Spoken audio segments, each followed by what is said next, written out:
Chào các bạn, hôm nay mình xin chia sẻ một cái clip về một số hình ảnh về thiết kế, thẩm duyệt và thi công cái hệ thống phòng cháy chữa cháy tự động sử dụng form với cách đầu phun hở Rancher được chia làm 4 vùng bảo vệ. Mỗi vùng bảo vệ thì sử dụng 2 lớp báo cháy độc lập đi đến 2 kênh khác nhau.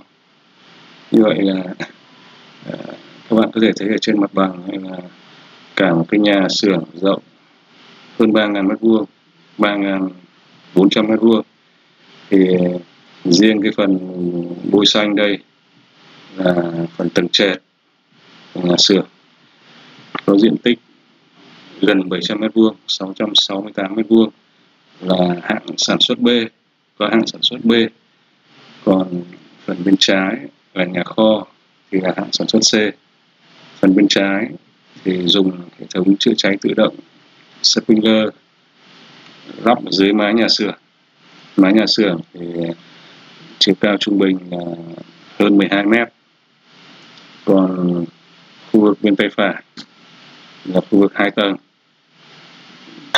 gồm có tầng 1 và tầng 2. Thì ở dưới tầng 1 là xưởng sản xuất có hạng sản xuất B, và trên tầng 2 sàn cao hơn 4 mét thì cũng sử dụng làm nhà kho thì là hạng sản xuất C. Thì ở đây ta muốn nói đến là cái vấn đề chính ấy, là cái ông nhà xưởng này, ông nhà xưởng hạng sản B này thì được thi công, được thiết kế, thẩm duyệt và thi công hệ thống chữa cháy bằng form như thế nào. Thì ở đây mình xin dùng cái màu mình tô lên một chút để các bạn thấy cho nó rõ. Ở đây cái mặt bằng ấy thì được chia làm 4 khu vực bảo vệ độc lập. Bảo vệ từ hình chữ nhật này chia làm 4 hình chữ nhật con. Đó. Khu vực số 1, khu vực số 2, khu vực số 3 và khu vực số 4. Tại mỗi khu vực bảo vệ này có 2 lớp báo cháy độc lập đi về 2 kênh của tủ báo cháy trung tâm đặt tại phòng bảo vệ. Như vậy là 4 cái zone này thì sẽ có 8 kênh, rồi mỗi khu vực sử dụng 2 đầu báo cháy độc lập đi ở 2 line khác nhau. Và mỗi một cái zone này thì sẽ có một cái van điện tử phụ trách. Vẽ là các van điện tử đây. Các van điện tử này có chức năng điều khiển đóng mở đường ống dẫn dung dịch form và nước đến để chữa cháy cho các khu vực bảo vệ này. Thì theo lý thuyết tính toán là mỗi vùng bảo vệ tối đa chỉ được là 180 m². Thì ở đây là nhà xưởng thực tế của mình là 668 m². Thì cái 180 m² này nó lớn hơn một chút. 180 m² nhân với 4 là 720. Còn ở đây thực tế là xưởng 668 m². Thì giữa yêu cầu tiêu chuẩn và thực tế tương đối phù hợp với nhau. Chúng ta lướt qua tiêu chuẩn 7336 một chút. Tiêu chuẩn 7336 2021 ở phụ lục A thì đã xác định được nhà xưởng của chúng ta là thuộc nhóm 4.1. Nhóm 4.1 ở đây là phân loại theo nguy cơ phát sinh cháy phụ thuộc vào công năng và tải trọng cháy.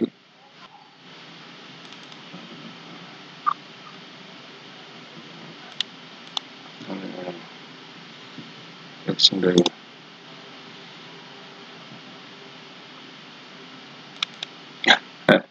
chúng ta cùng xem cái hình ảnh thực tế của cái buồn form này.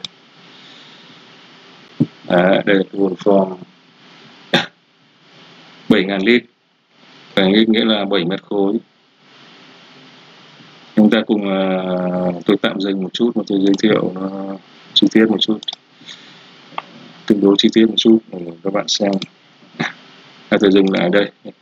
Ở đây là cái đường bên trái, ngay đường bên trái các bạn nhìn cái chữ màu trắng kỹ thuật bên chủ tư ta đánh dấu ấy, đường nước vào.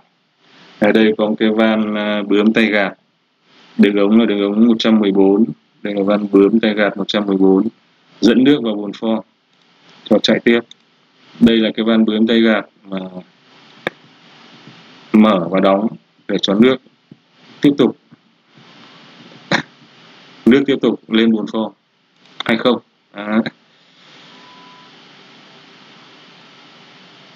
Đây là đường dẫn form xuống. Cái nguyên lý của bồn form là sau khi áp lực nước từ máy bơm, từ hệ thống lúc nào cũng có áp, nó rơi vào tầm khoảng hơn 6 kg trên cm vuông, thì nó mới đẩy nước vào bồn form. Thì trong bồn form có một túi cao su đựng form, thì dưới áp lực của nước sẽ đẩy form đi ra ngoài qua ống này, ống này, form xuống đây và đi qua bộ trộn đây. Đây chính là bộ trộn đây, bộ trộn.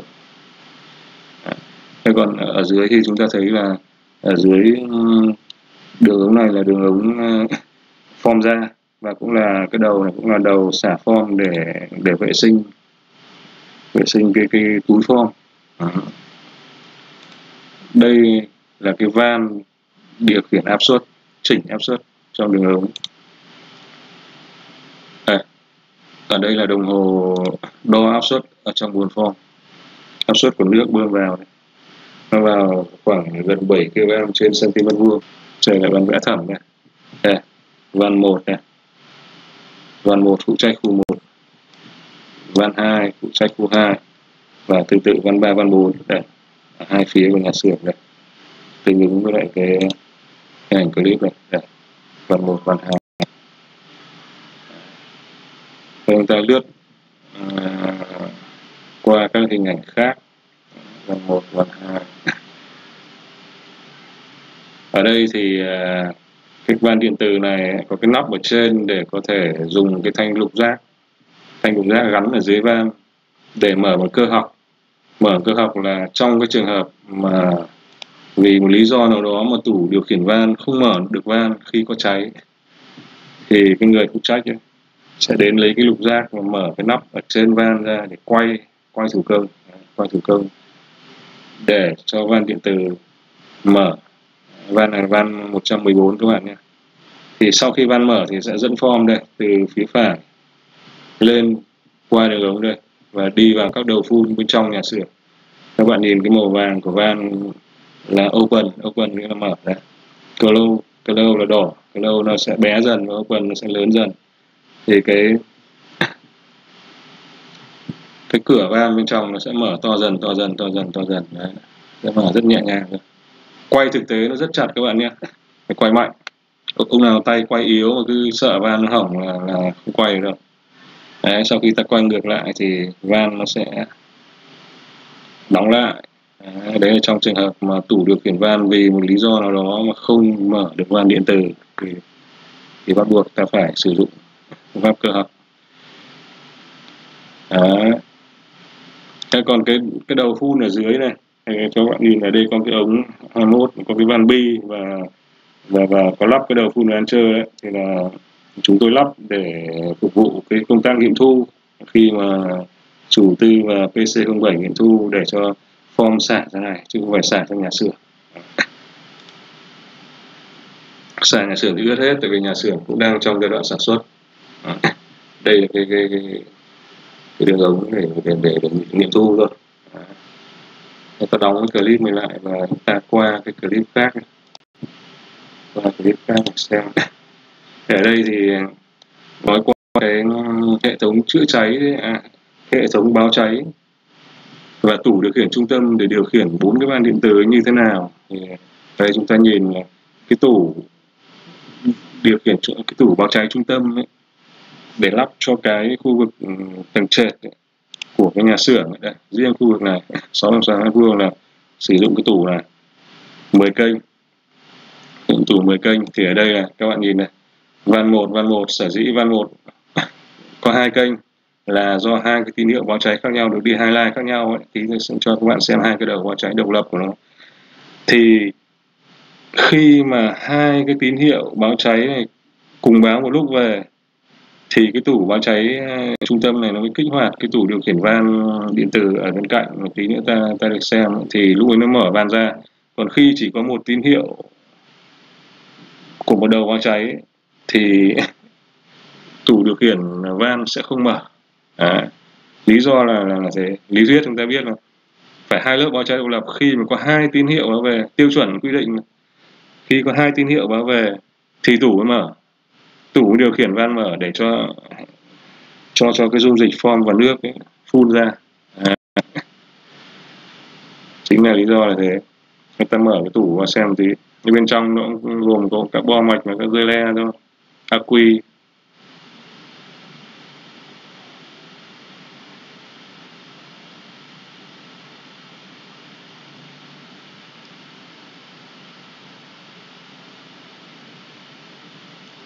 Bây giờ chúng ta đi sang cái tủ đỏ bên cạnh này. Tủ đỏ bên cạnh này chính là tủ điều khiển van điện tử đây.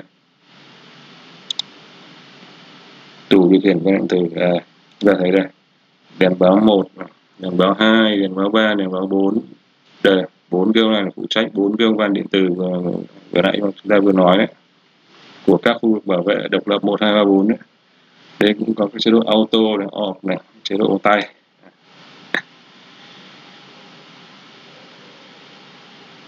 Thì hai ông tủ này được kết nối với nhau. Ông tủ báo cháy trung tâm sẽ điều khiển, ông tủ này và ông tủ này sẽ điều khiển van điện tử. Đấy, aqui dự phòng. Chúng ta lướt qua cái clip này sang cái clip khác để xem. Clip mà chúng ta lướt một chút về cái đường dây báo cháy, dây tín hiệu báo cháy từ phòng bảo vệ là phòng mà có người trực 24/24 đấy, đi dọc tường ra đi xuống, đi vào nhà xưởng này, đi vào nhà xưởng. Thì trong này có cả dây tín hiệu của van điện tử cũng đi trong ống này luôn. Chúng tôi dùng cái ống phi 32 đi được mười mấy giây lận, 15 giây dùng phi 32. Dây 1.5 và 1 chấm.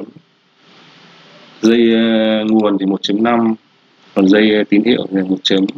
Đây ở trong này các bạn xem cái đường ống chính phi 114 dẫn vào cho 4 khu vực bảo vệ đây. Ở trên này là các cái vòi phun hở nó đang trơ, đầu phun hở đang trơ khoảng cách là 4 mét.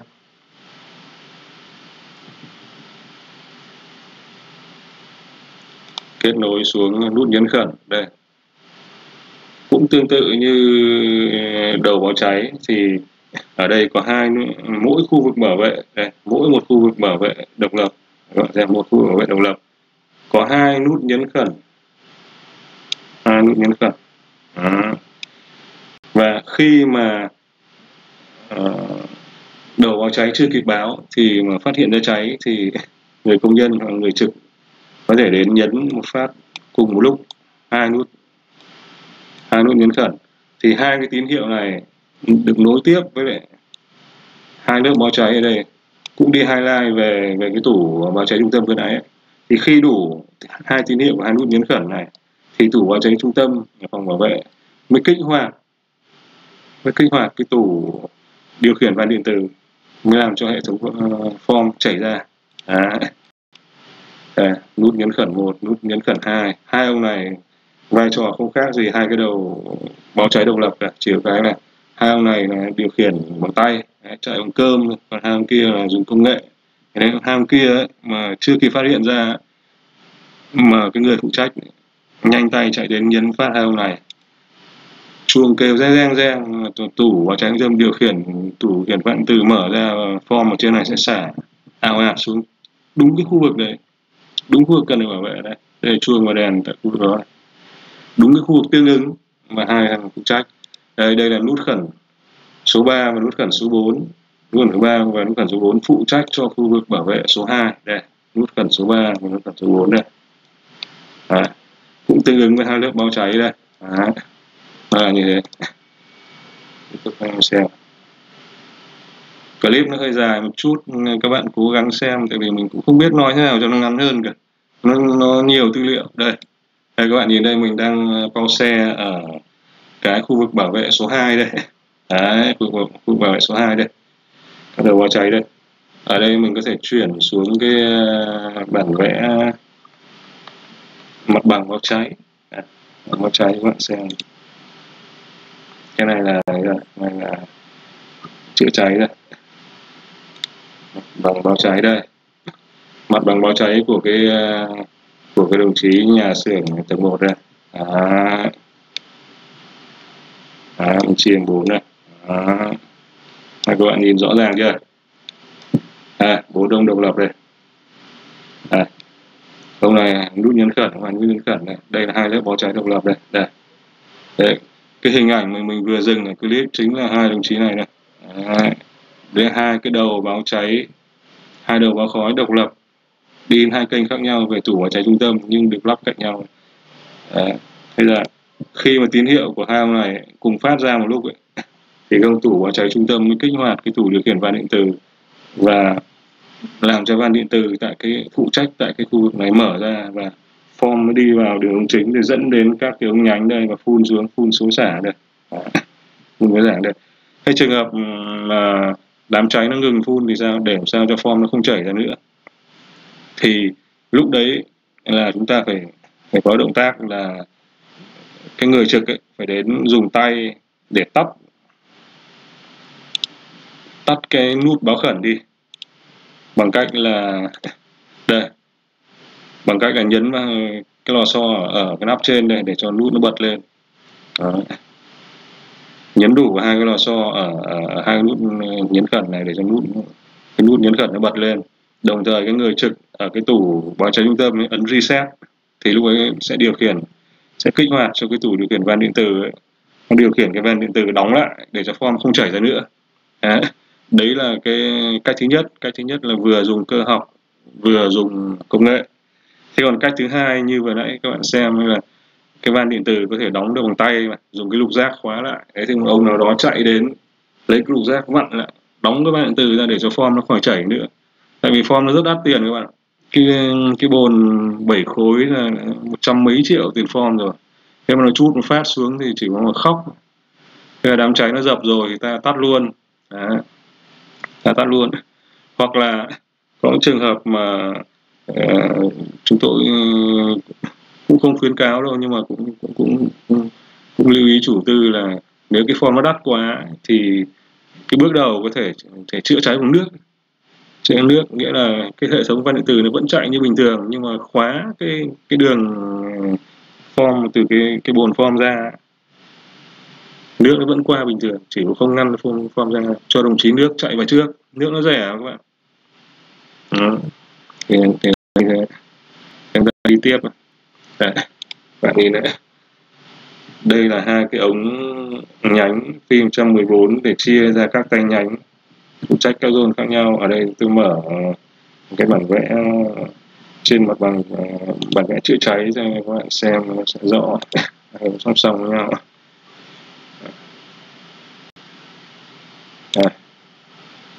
Chính là cái ống dài, ống ngắn này đây. Ở đây tôi lại dùng cái biện pháp tôi vẽ, tôi bôi màu.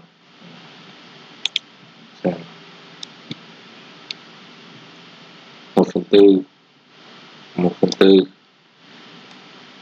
1/4 1/4. Đó. Thế từ cái ống chính này, ông này chạy đây, thì từ ông này có 3 tay nhánh ở đây, còn ống ngắn thì 3 tay nhánh bên này, ống 3, ống 4 tương đương với ống 1, ống 2 cũng như thế này. Thì đây là 2 ống nó song song nhau, các bạn nhìn hình ảnh thực tế đây, giữa thi công, giữa lý thuyết và thực tế nó như thế nào. Đó. Chạy tiếp. Các bạn nhìn 2 đầu báo cháy, 2 đầu báo khói độc lập này. Tuy đi cùng một ống nhé, tuy cùng ống để đảm bảo thẩm mỹ và tiết kiệm nhé, và dễ thi công, nhưng đây là các cái dây tín hiệu khác nhau nhé, đi về 2 kênh khác nhau của tủ nhé. Không phải cùng một dây đâu.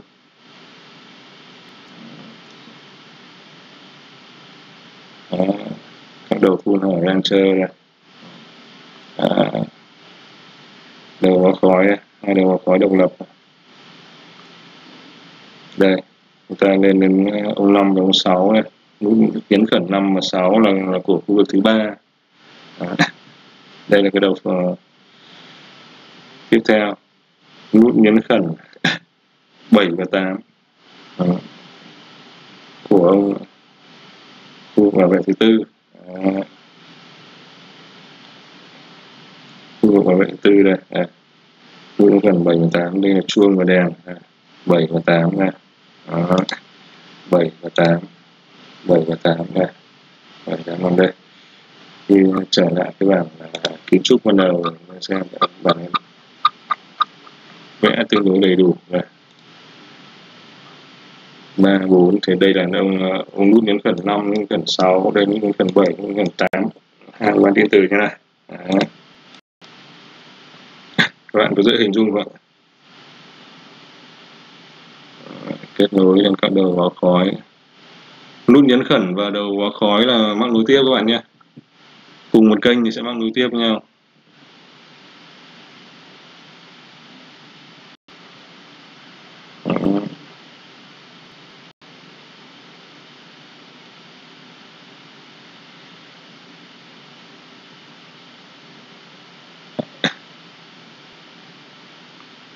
Đấy, bây giờ chúng ta qua xem hai cái van điện tử số 3 và số 4. Hai van điện tử số 3 và số 4 ở phía bên kia đây. Đấy, nửa bên kia đây. Đấy. Anh chị em công nhân này đang chưa ý thức được cái mức độ phòng cháy cháy nên công trình mới thi công xong nó mắc võng rồi trên rừng Trường Sơn đây, mắc võng này, van 4 và van 3, van 4 này, van điện tử số 3, van điện tử số 4. Đây các bạn nhìn đây, các van điện tử đều có đường dây tín hiệu, cái nguồn dẫn đến tủ điều khiển van nhé, đều có dây tín hiệu này. Đều đi và chung với ống phi 32 mà chạy dọc cái tường, xong đến xưởng bắt đầu chia ra cho chạy xuống chạy lên. Sở dĩ phải chạy xuống tại vì là phải dưới thấp thì mới điều khiển được bằng tay. Van phải nằm ở độ cao 1m2 cộng trừ 5 cm. Chúng ta đi qua clip khác để xem một chút. Đây là cái chuyên về van, đây cái hình ảnh quay chuyên về van này. Đây các bạn nhìn này, đang phun này, đang test cái nghiệm thu PC07 trong nghiệm thu ấy. Chuông nó kêu inh ỏi lên, cái này trong cái này nó ồn quá nên là tắt tiếng sản xuất của nhà máy nó cũng to này, form phun nó trắng xóa đường này. Đây chính là cái vòi phục vụ nghiệm thu đây. Đây là cái van số 1 này, mở này, bắt đầu đóng này. Đóng ở đây là hoàn toàn đóng tự động các bạn nhé. Sau khi phun xong thì reset luôn hai nút nhấn khẩn và reset luôn cái tủ báo cháy trung tâm, là bắt đầu van nó tự động nó đóng. Tự động đóng này. Đây là van 1, van 2, còn đây là van 3, van 4 nè. Rất vài tiếng to lắm, chuông kêu reng nó phun. Cái buổi nghiệm thu đấy đã thành công tốt đẹp các bạn ạ. Thế thì đây là một cái hình ảnh tôi muốn chia sẻ giữa cái lý thuyết, giữa cái bản vẽ thẩm duyệt thực tế và cái công trình thực tế mà chúng tôi vừa thiết kế vừa thi công, tự giám sát luôn. Chủ tư chìa khóa trao tay, bao nghiệm thu. Các bạn nhìn cái form nó phun này.